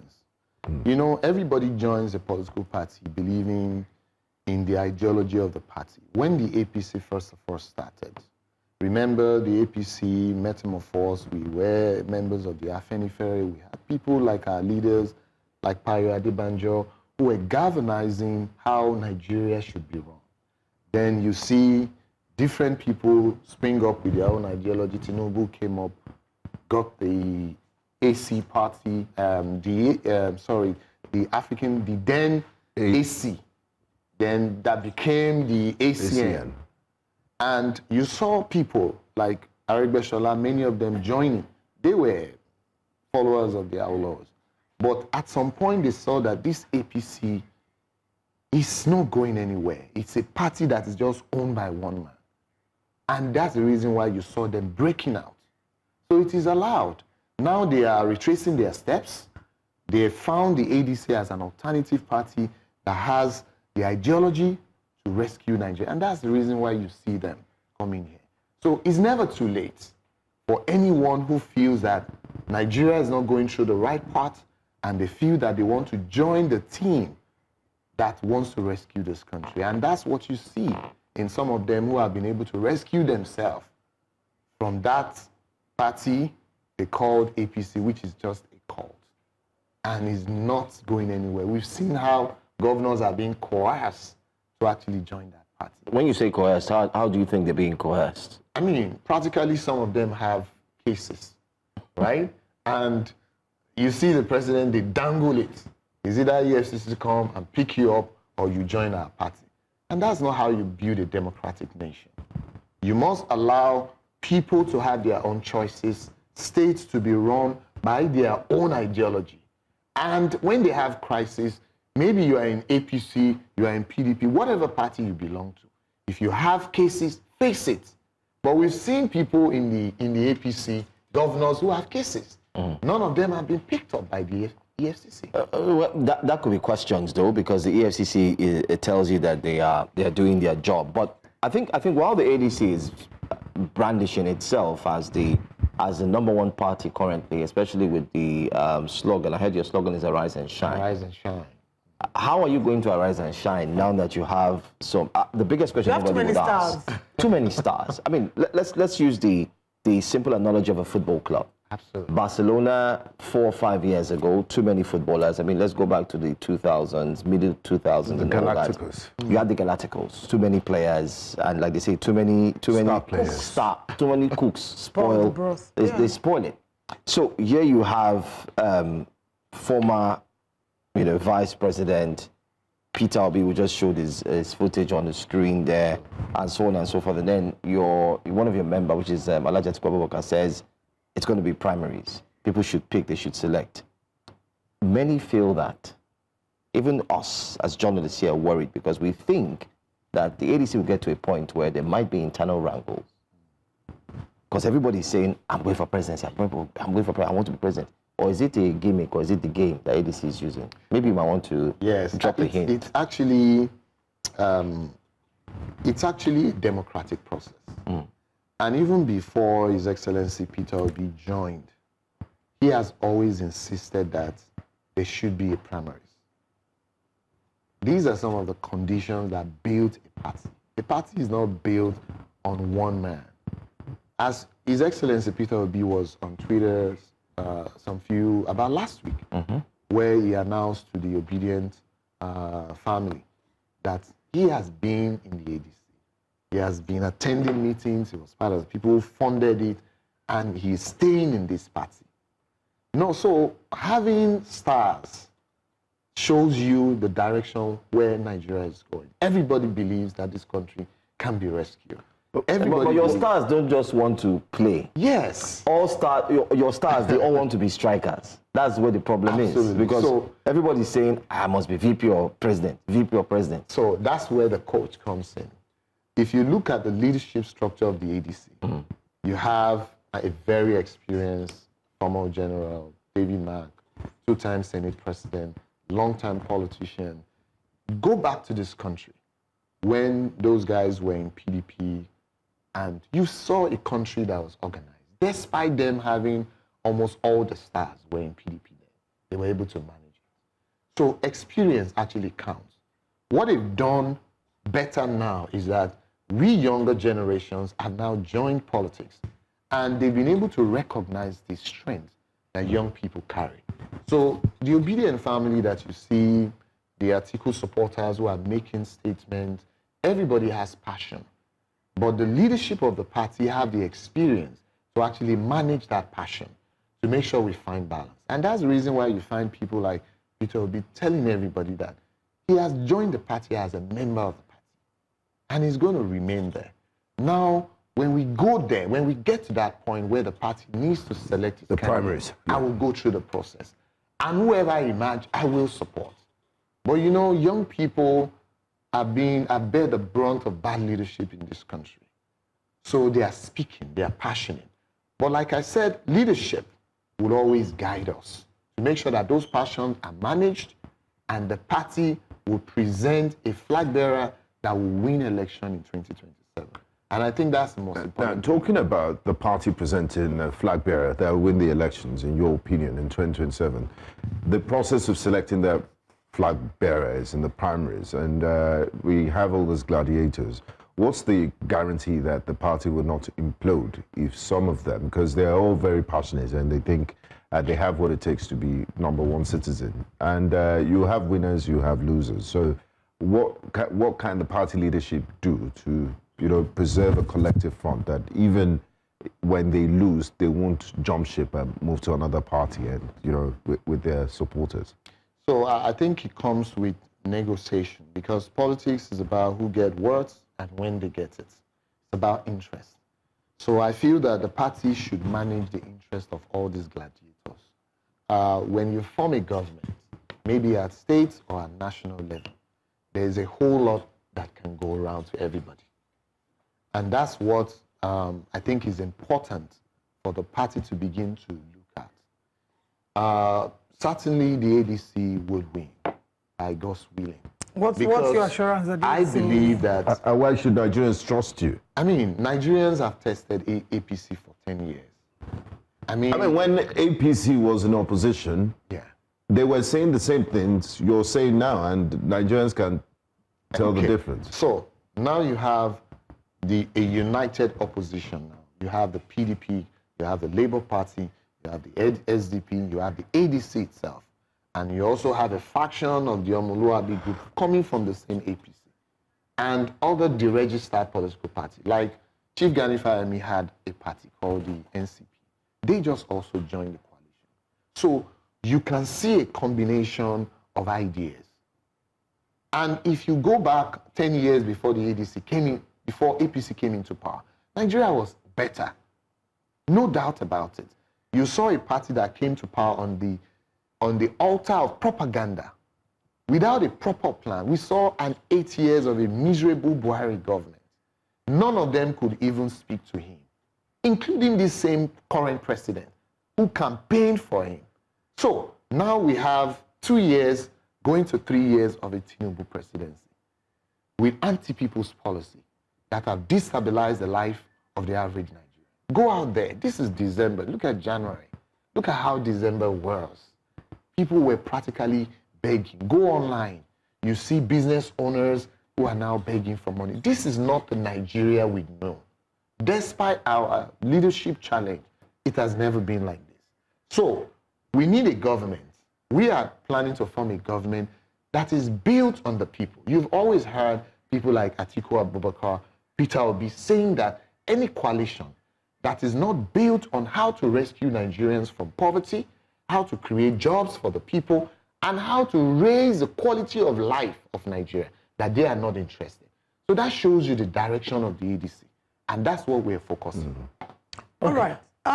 So now you've, spoken about why the ADC, you believe that the ADC will win in the 2027 elections. The APC, interestingly, I mean, you speak about the people in your party that have experience, but the APC understands the game of politics. Right now, you check how many states are controlled by APC. A huge fraction, a huge chunk of Nigerian politicians of our states are controlled by the APC. What do you think the ADC will do differently to be able to play the game of politics beyond the rhetorics of what is and what you hope to achieve? Because we realize that politics in Nigeria, well, maybe not just in Nigeria, politics is a game. Absolutely. Politics is a game, and it's a game of numbers. So for us, we know that the APC has been coercing governors, believing that when they get more governors... How do you know that it's been coercing them and that these governors are not moving of their own volition? I mean, you heard Bala Mohammed speak last week.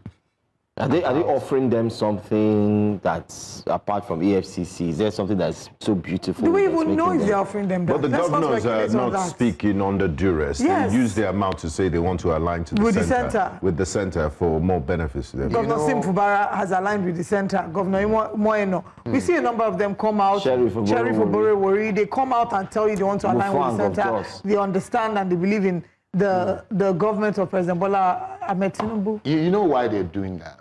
Many of these governors believe that they don't have the capacity to win election, and they feel that some of them feel that if they align with the central, that will protect them. but it's not always so when it comes to election. I mean, the 2023 election has altered the political calculation of Nigeria. And it will continue to be in that direction because you know why? There's a new voting bloc of young Nigerians that are just turning 18. The ones in their 30s, in their 40s, who have never voted before, who have now found their voice. We saw what happened in Lagos. It would continue to be like that. The politician, the political party will have their own members, but Lagosians will vote in a different pattern. And that would happen in those states that you see where people have joined the other political parties. Now, for us, our focus will be on the Nigerian people, who are the victim of poor governance. That is it. Maybe but how do you even get your message across to the ordinary Nigerians? Because the ruling party has the power of incumbency. They have a huge war and financial chest. Absolutely. So, I mean, they have the structures in all 774 local governments. The ADC seems to be like an upcoming party. How do you get that message across convincingly? We are hoping that the media, that is also a major stakeholder when it comes to democracy, the survival of democracy, will continue to partner also with the opposition. For us, because we believe for democracy to survive, the media has a role to play. Such platforms like this is also an opportunity for Nigerians to weigh their options and look at, look at America. There's always been opposition, irrespective of what happens. The Democratic Party, the Republicans will always there. And all of them are built on their own ideology. So, for us, we believe we will continue to partner with every democratic institution so that democracy can survive. We will continue to build a viable team that can help us pass our message across to Nigeria. Because, like you said, that is the most important thing. If Nigerians don't get to hear you, both at that grassroots level and coming up, nobody would come out to vote. Because it's almost looking as if, oh, Nigeria is a one-party state. And we are saying that no. And when Nigerians begin to see, they begin to hear our message, they begin to see the quality of our conversation. I mean, we must engage. Look at Lagos State, for example. The APC is coercing people, closing down markets, and forcing Lagosians to join the party, closing people's shops. These are very serious allegations. Do you have any evidence? We have evidence. I mean, 3 months ago, the media projected that matter. And we are going to take it up as a political party, as ADC in Lagos State. We're going to visit all those markets. And we're going to make sure that this stops. The people have a right to choose which party they want to belong to. They are people who are paying their tax, they are renting shop, they are creating revenue for Lagos. We are all Lagosians. And people must be given the right to choose where to belong.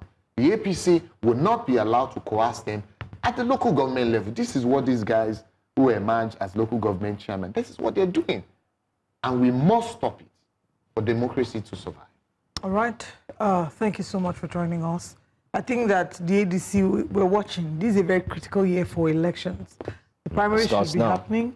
We look forward to seeing who will emerge from these political gladiators, who will emerge as the front person for the ADC. Thank you so much for joining us. Thank you so much. Thank you for having me. All right, we're going to break, and when we come back, we have the newspapers to review this morning. Stay with us. You're welcome back to Breakfast Central. It's now time for newspaper front pages, and we have with us in the studio for the first time in the calendar year of 2026, Mr. Sheson Okwade, very vibrant and brilliant analyst, and also an avid golfer. and chartered accountant. Chartered accountant. I mean, we've not seen him since last year. Can you imagine? Since last year. Yeah, I was saying it too, that since last year, that's over a year. Yeah, that's over a year. 2025 to 2026. It's good to see you this... It's a great thing to be with you this morning. Beautiful Wednesday morning. You're looking very bright and sharp. Yeah, it's a new year. We just have to do that irrespective of whatever it is that is out there. Let's start the year. And irrespective of what Donald Trump is doing around the world. But let's get straight to our newspapers. We'll start off with the front page of the leadership newspapers. Leadership newspapers. All right, let's start with leadership, yeah.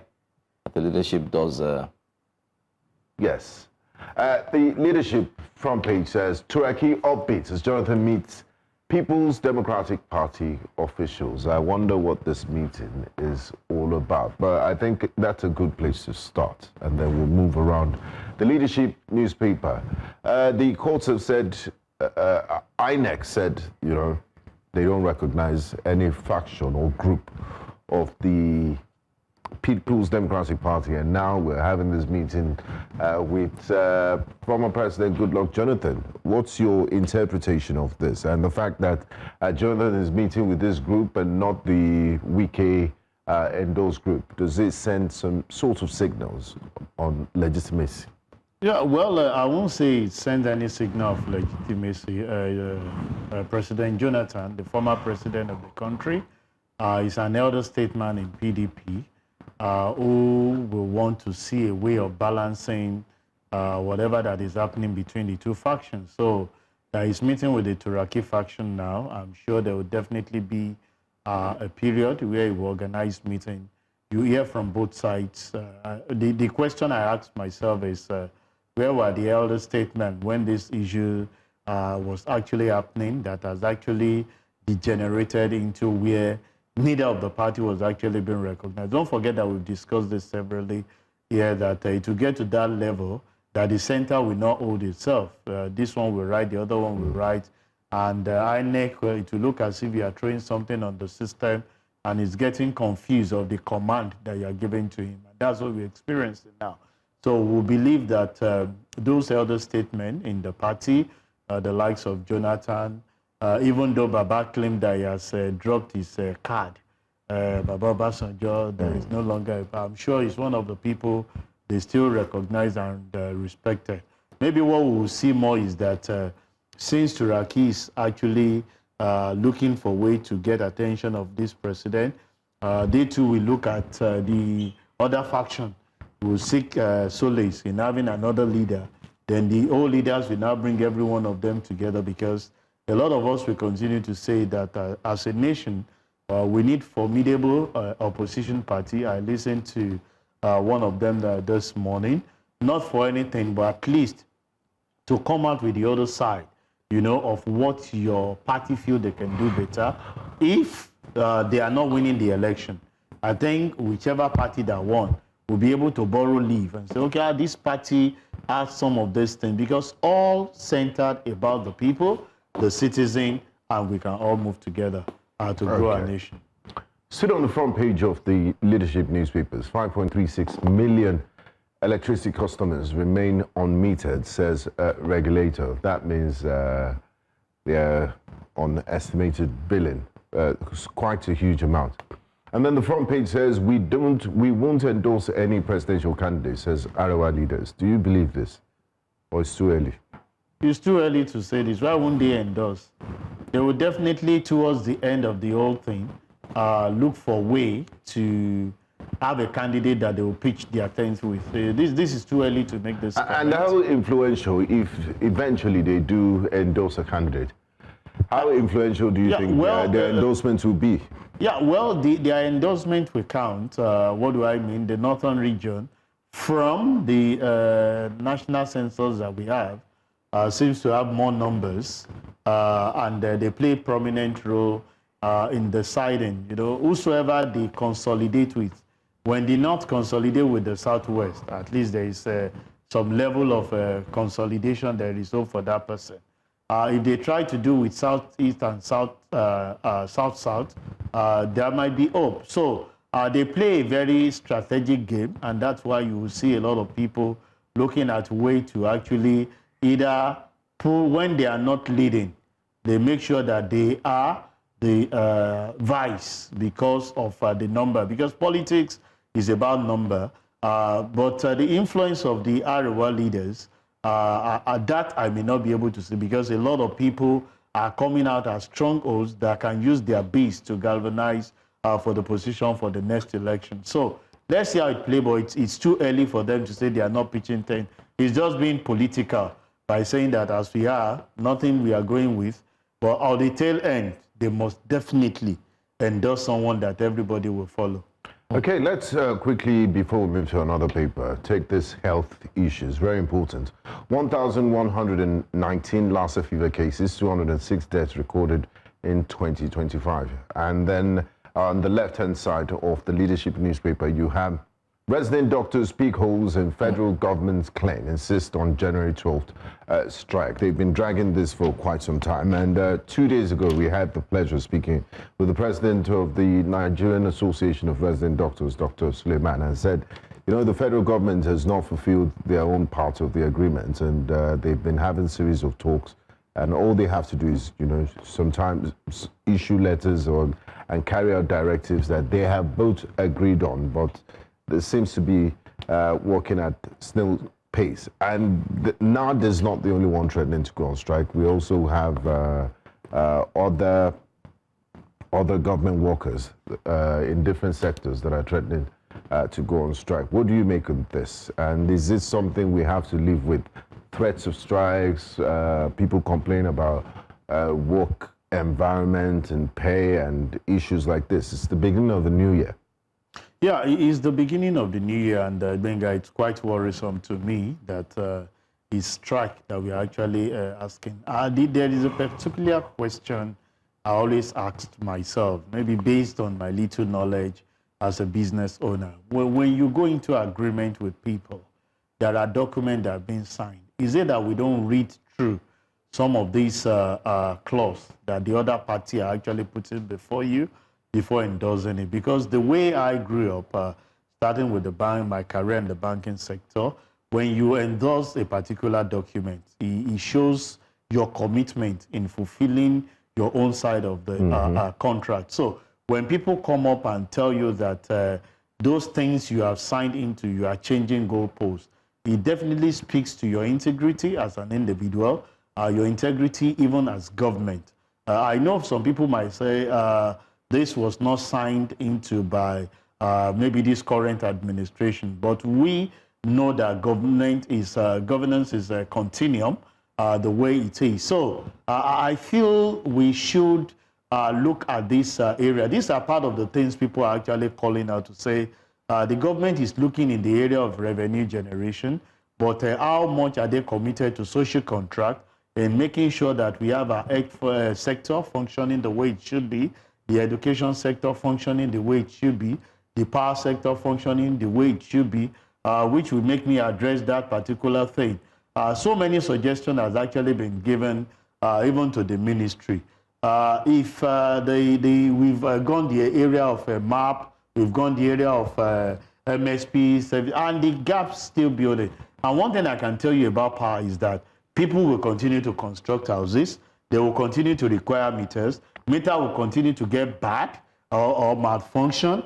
So it's a potential that we have out there. And we've suggested, even to the regulators, what is bad in you actually franchising under each disco to manage some of these things under the sub-metering aspect of it, where people who have the wherewithal. Take, for example, give somebody an estate and say, okay, this transformer that is here, it's owned to you. I will pay you certain commission. All you need to do is to make sure that I will give you just one bill. That is what I get from the transformer, and how you actually take care of that with the citizen. And that's why you see a lot of people going into that partnership to say, okay, we will not only provide you with the national grid, we can provide alternative power supply and give 24 hours, and let's come to a common ground. So you will not do that without having meter in place. No business owner will actually do that. So with that, we can reduce the number. A particular disco tried that franchising, and today we are not even seeing the head from the tail. I feel that is the route to go, because the only measure why they will come up and tell us that we have so much outstanding on the part of customer pay. When you don't have the accurate way of billing me, you are giving me estimated billing. Both parties are losing. It's either you're overestimating or you are underestimating. When you underestimate, you are not having the expected revenue of what is expected of you. Plan. And when, as an individual, I feel that you are overestimating me, I will not pay the right thing I'm supposed to pay. So you can open up the business, allowing the disco to actually committed their resources, ask people to have a buy-in. So you can look at the dedicated transformer by transformer and say, okay, we are giving you this area to manage. The man copes it, he goes ahead, invests in it to make sure that he has all the cobwebs of all these electricity cables, tidy up, and he ventured into that particular thing and said, okay, this is what the disco is going to charge, and this is the commission I'm getting from them. And he assisted to tidy up the area, to close this metering gap, because we will continue to discuss it. I read on one of the headlines this morning talking about subsidy gulping so much, even in that sector. And I'm asking myself, that's in the power sector. They said power sector over 12 or something trillion. 2 trillion. And I'm still paying so much. And a lot of people are part of the thing. And that's why we keep telling them. Sorry to bust, and not forgetting that there's a missing money as well in the sector. That's why, you see, a lot of us that are actually looking at this change with the reforms the government are bringing are being attacked. Because government day by day keep creating this trust deficit. Can we come out with the fact, speaking to the subsidy on the part of the country, when you told us that it is cost reflective tariff you are operating, where some people are paying, neck cutting tariff. Using the bank. Using those banks to actually, and now you're still saying so much subsidy. Can we come out with variable, verifiable, facts to say, okay, we are subsidizing for tariff E, tariff D, that will tell you that they are not even getting supply. I travel in the course of there are some discos that I ask myself, are people existing in some of these areas? So these are things I feel that the government just need to address so that you can build the trust that is expected. Let's take this call. We have a caller. Good morning. Thanks for joining us. Oh, hello? I guess we missed that call. Okay, if he's able to connect again, we'd like to take your call. Let's go to the Punch newspaper. I don't want us to waste so much time on the power sector because there's a lot. They're looking for XYZ amount of money that's missing. They said they're owing in subsidies. People don't have enough meter. So what is really going on? Even those that are on band A are complaining that they are not getting the needed service as promised of 20 hours per day. The Punch newspaper on the front there, 2027, Jonathan pledged active role in PDP, says Turaki. We can see Turaki there. So much felicity, laughing and spending time with the former president. Banditry, police free 6 vigilantes arrested by army. We also have a very sad one, GNI fire, 3 siblings burnt to death for a burial January 14. A very sad GNI fire incident, a sad one. Very 3 sad. Siblings. Tragic. Ekiti poll, opposition parties threaten boycott over PDP exclusion. Let's look at this one. VIP protection crisis, NSCDC moves to recruit 30,000 officers. What's your take on that? Is it because of the VIP crisis? And what's the constitutional role of the NSCDC? And these 30,000 officers, are they recruiting them to fight for VIP escort duties or to do their constitutional mandate? Yeah, I think when NSCDC was actually set up, they had to man the pipelines and some other area to provide support to the regular police in area where they need to do. But with this new entrance of saying we are withdrawing police from the VIP and we are putting that to NSCDC, the question I ask myself, why do we overprotect some of these VIPs? That's why they are VIPs. Very important. Very important personalities should have the luxury. Not ordinary personalities. We realize that, and that's why we give them that status. No VIP. VIP should have the confidence to move around the people that gave them that status. The people should be their protection if actually they are doing the right thing, and not using the people that will be recruited to actually attack those they claim they are VIP on. That's my position on this. That's a good analogy. It's like a full circle. Yeah. So the people put you in power, you get into power, you employ certain people from the same circle of the people that put you in power. These ones end up protecting you and protecting you from the people that put you to power. And then use the same people that you picked from the same selection to attack the people who picked. It's quite not just, it doesn't make sense. And that's why for me, if you are doing the right thing, people protect. I've seen instances.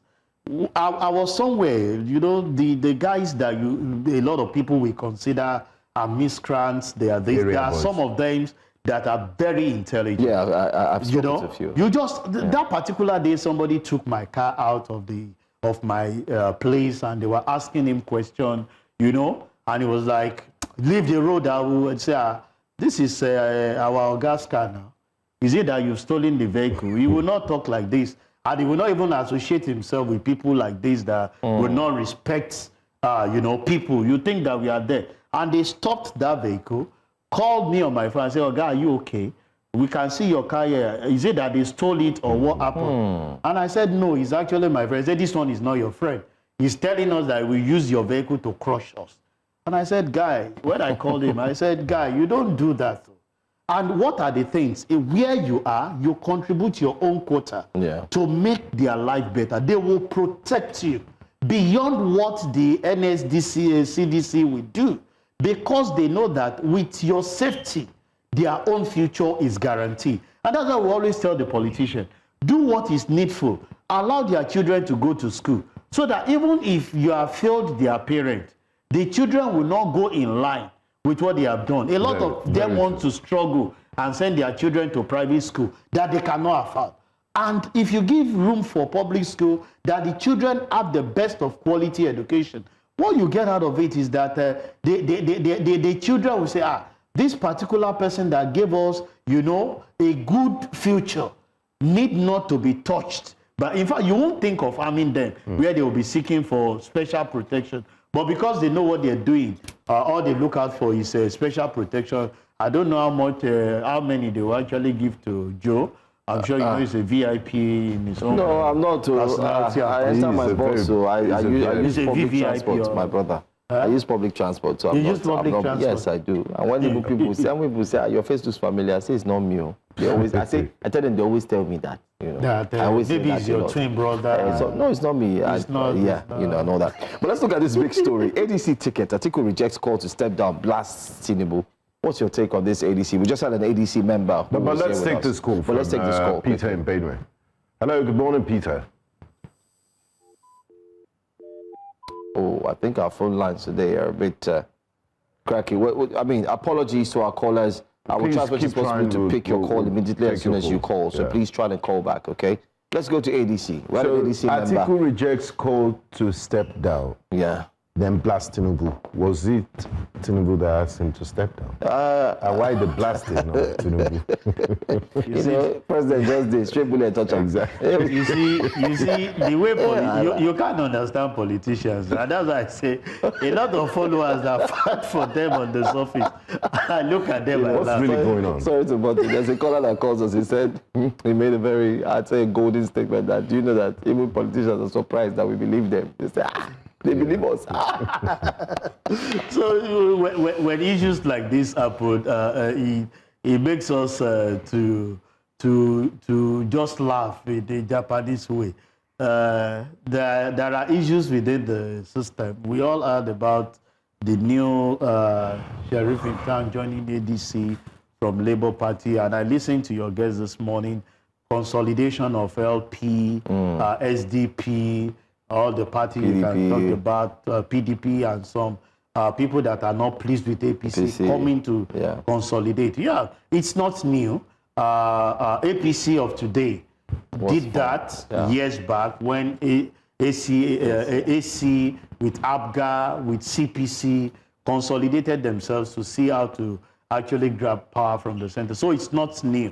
But what is challenging to me is... Where are these talks of the former vice president? Where is it coming from? And on the world grounds? Nigeria is a democratic country. Anyone is free as long as you meet the legal requirements to seek the highest office in the land.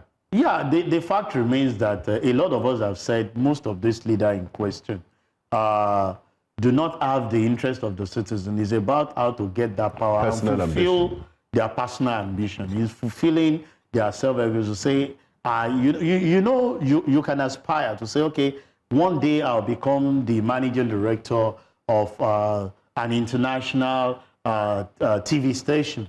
It's an aspiration, and you do everything possible. You can decide to move from one station to the other. You might end up to be MD, maybe of one small multimedia company. At least you've been able to fulfill. At least they'll still be calling you MD. MD when you go for meeting. The recognition may not be as much as that of international, but at least when they call all the MDs from the international community to come and have a talk, and you'll definitely be invited to come to. So it's what we are seeing with some of these politicians. They have their ambition, they have things that they have within themselves to actually carry out. But it's funny if the internal crisis between ADC is being linked with the president to actually not to. I ask myself the question, is it that the current president too has moved to ADC that we don't know? Maybe the declaration will be made later. Otherwise, why not face the internal issue? Look for a way of resolving. If you are not stepping down, it's between you and your contemporaries within that particular He's also saying it because recently we saw it was in the rumor mills and made the rounds on social media that he's stepping down for Peter Obi.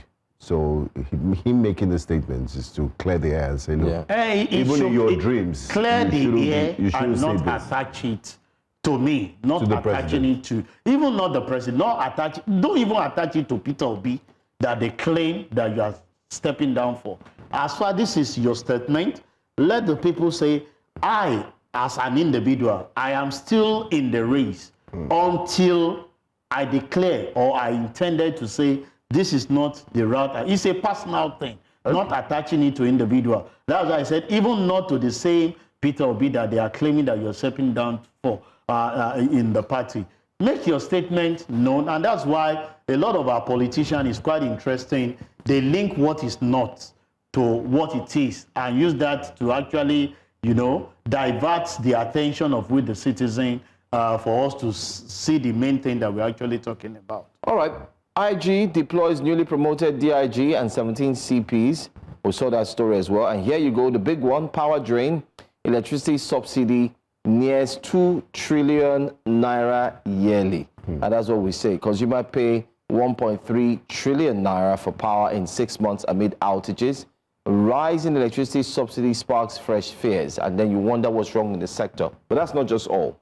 The current minister in that sector, Honorable Minister Adelabu, is also vying for a seat in the Oyo State He's interested in elections. being governor. He wants to be a governor. And here you have a sector that you're managing, which is a very critical sector to the Nigerian economy, because without power, trust me, a lot of businesses, especially SMEs, which make up over, is it 80% of the Nigerian economy, will fold up. What's your take on, I mean, sorry that we have to go back to the power sector, but it's the biggest story. Aside that being the biggest story, is a story that what's your take on ministers that are distracted going, by their I mean, we have 3 of them. I mentioned them yesterday. Ambition.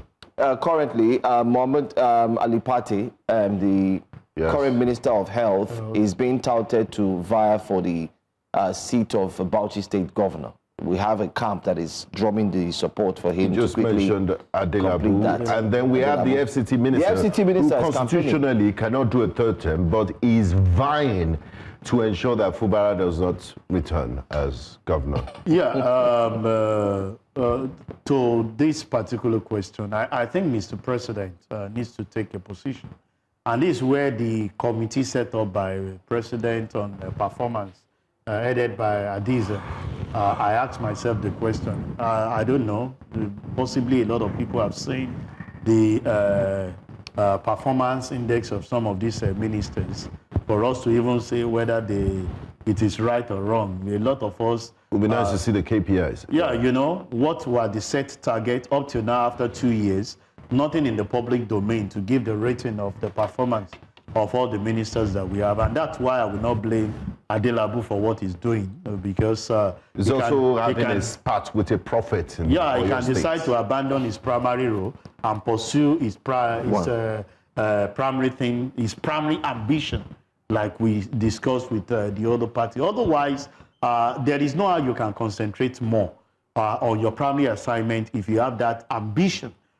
Leader, gubernatorial, chairman of local government, even councillor. There are areas where you will intensify more. What if he's good in multitasking? After all, he's a first-class graduate of Obafemi Awolowo University, Ilefe. Multitasking in this kind of assignment. And then one must suffer for the other. You can chew gum and walk at the same time. It's very much possible, but not with politics. It's very much... do you know that every day you sleep and wake up, people are giving you information on how you will feel in that your political ambition, and you are running up and down. Is that where you have the mind of thinking about power sector that they are telling you that, in fact, if not for the paper coming up, I doubt if even the minister knows that we have. So there are two things, there are two parallel things that can never meet. You can multitask, I'm not disputing that fact. But not on this magnitude are you going to get that done. The technicality of the power industry, the importance of it. Were you not here when we discussed about his issue and the primate, talking about buying a trumpet? Didn't he make a comment on that? Why didn't he ignore that particular thing and say, no, my concentration is on power? But because that has to do with his ambition. So it's not possible. People can multitask, but not on this mileage are we going to have it. And it's quite key that Mr. President take a decisive decision on some of those ministers that have this particular ambition at the early stage. And I'm calling out even the minister, the committee, not FCT, the drama going on in Rivers is just the starting point. At the end of the whole thing, they will consolidate. It's with people that discuss them.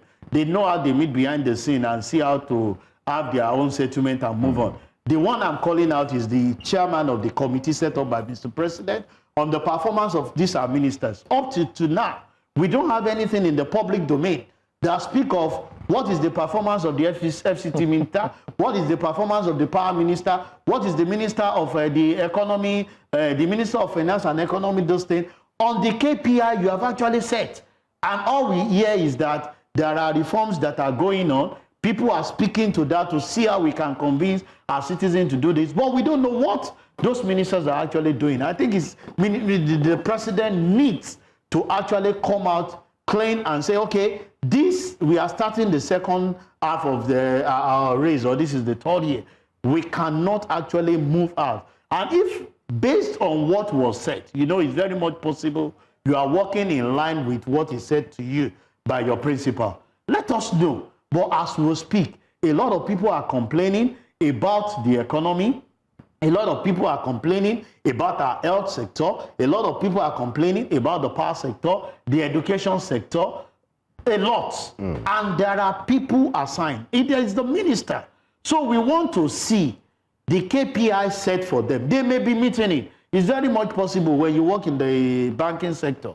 They can set a target of maybe 100,000 for you. And with your graphs, you even surpass it and meet 500,000. That means the set target for you is, far below what you can achieve. So maybe the set KPI for this minister, a lot of them are even performing beyond expectation. And the we need to know. Part is we're going to get into full political mood very soon. So that's why I told some people in the particular forum, Mr. President said we are going to run concurrently those other budgets till end of March. Yes. By 1st of April, the song in the atmosphere will change, and it will be more of political. So that's when you see people causing aspersion, casting aspersion on one another, why this will not be able to go, because at that point in time... Let's hope we've matured as a democracy. Let's hope we have issue-based discussions that will address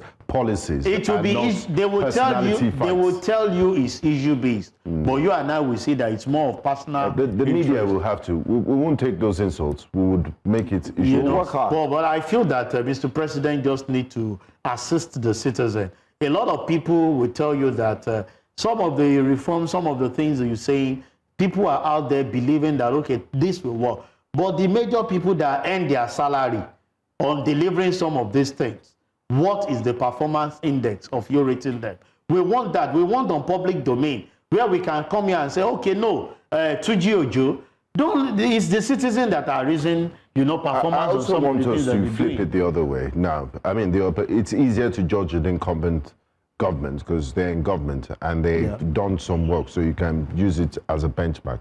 But how do you also scrutinize opposition that say, oh, we'll do better and promise to do better? How do you